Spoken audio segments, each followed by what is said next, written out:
दोस्तों, आपने तो गोदी मीडिया के उन एंकरों को खूब देखा होगा जो हर वक्त बीजेपी और मोदी भक्ति में लीन रहते हैं, जैसे पार्टी के प्रवक्ता ना होकर खुद ही आईटी सेल के हेड हों। इतने बड़े भक्त कि बीजेपी वालों को डिफेंड करने के लिए प्रवक्ताओं की जरूरत ही नहीं पड़ती। लेकिन जनाब, आज की वीडियो में देखिए कैसे कन्हैया कुमार ने लाइव डिबेट में इन गोदी एंकरों की कर दी जोरदार धुलाई। ऐसी धुलाई कि वॉशिंग मशीन भी शर्मा जाए। मजा आने वाला है, गारंटी है। तो वीडियो को लाइक करो, चैनल को सब्सक्राइब करो और देखो कैसे खुलती है हर रोज बीजेपी और गोदी मीडिया की पोल। चलिए वीडियो शुरू करते हैं। पिक्चर चालू करो बे। मोदी सरकार चल जाएगी 5 साल। 29 में ही होगा चुनाव या पहले हो सकता है?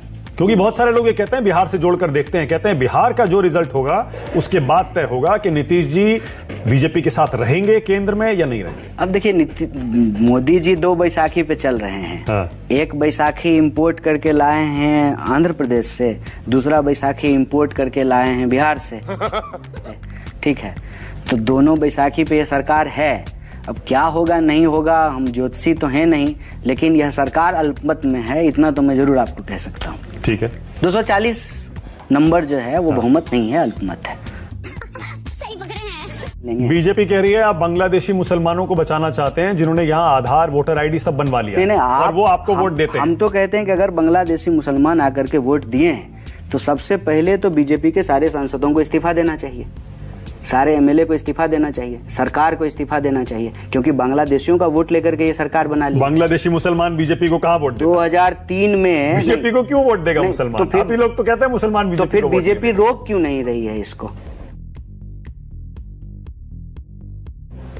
2003 में पुनरीक्षण हुआ, आप फिर पुनरीक्षण करना चाहते हैं, कर लीजिए, इसको कौन मना कर रहा है? बट टाइम दीजिए, आप ये कह रहे हैं। सही तरीके से कीजिए, सही तरीके मतलब से। इल्लीगल लोगों को निकालने में आपको कोई दिक्कत? 2 समस्या है। हाँ। 2 समस्या है। पहला कि चुनाव आयोग यह स्वीकार करे कि वोटर लिस्ट बनाने में गड़बड़ी होती है और हम गलत वोटर लिस्ट बनाए हैं। पहले चुनाव आयोग स्वीकार करे। क्या वो तो कर ही रहा है एक तरह से। अबे साले, नहीं, एक तरह से नहीं।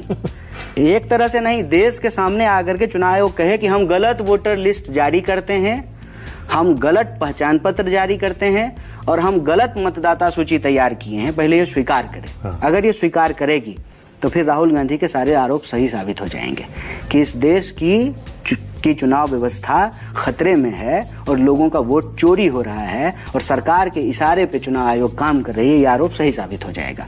फिर राहुल गांधी जो मांग रहे हैं कि हमको आप सारा डेटा दीजिए, महाराष्ट्र का सारा वो सीसीटीवी फुटेज दीजिए जब वोटिंग हो रहा था, ये चुनाव आयोग को देना पड़ेगा। समझ रहे हो? समझ रहे हो? पहले चुनाव आयोग गलती माने। हाँ। जब गलती मान ले तो गलती को ठीक करने के लिए, हम चाहते हैं कोई गलती ठीक करे, हाँ।